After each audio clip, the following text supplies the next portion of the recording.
Turkash tashin hankali duwawu ga wuya, in ji Basakwaci. Ashe haka Alhaji Murtala Sulagare aikata mummunan zunubi a jihar Kano nan? In ku haka ne, waɗanda suka ɗau nauyi da waɗanda suka kawo abin sun yi namijin ƙoƙari, sun kamata a sara musu. Da fari ban so na ce komai ba, amma dole ta sa sai na yi magana, saboda akwai abin da na fahimta wanda na gane cewa da yawa mutane ba su fahimta ba.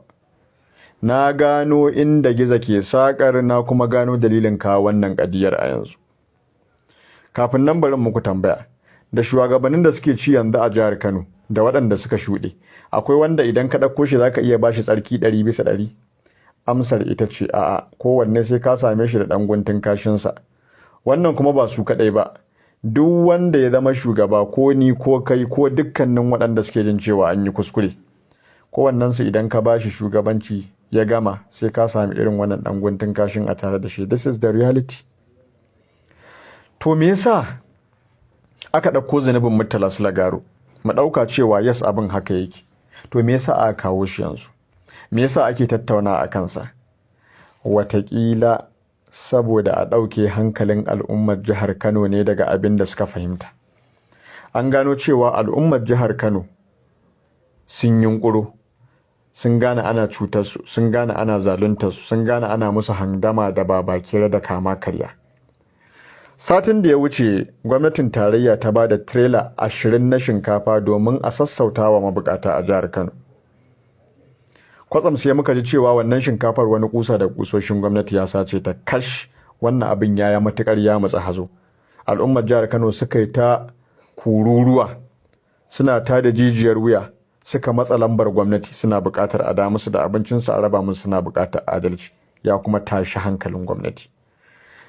Can kafin wannan, gwamnatin jihar Kano ta ware 10 biliyan, miliyan 10,000 ta sai kayan furnitures na ofishin gwamna.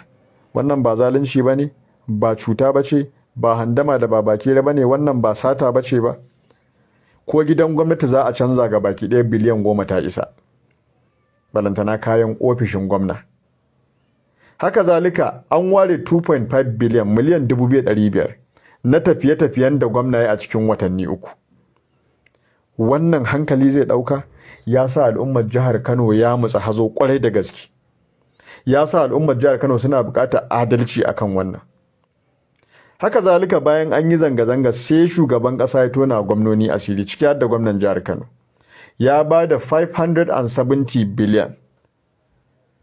Sai al'ummar jihar Kano suka shiga tunani, su ina nasu rabon yake? Me aka yi da nasu? Ina giza, ina aka kwana a ragaya? Ina nasu ya makale? Domin ba su gani a ƙasa ba.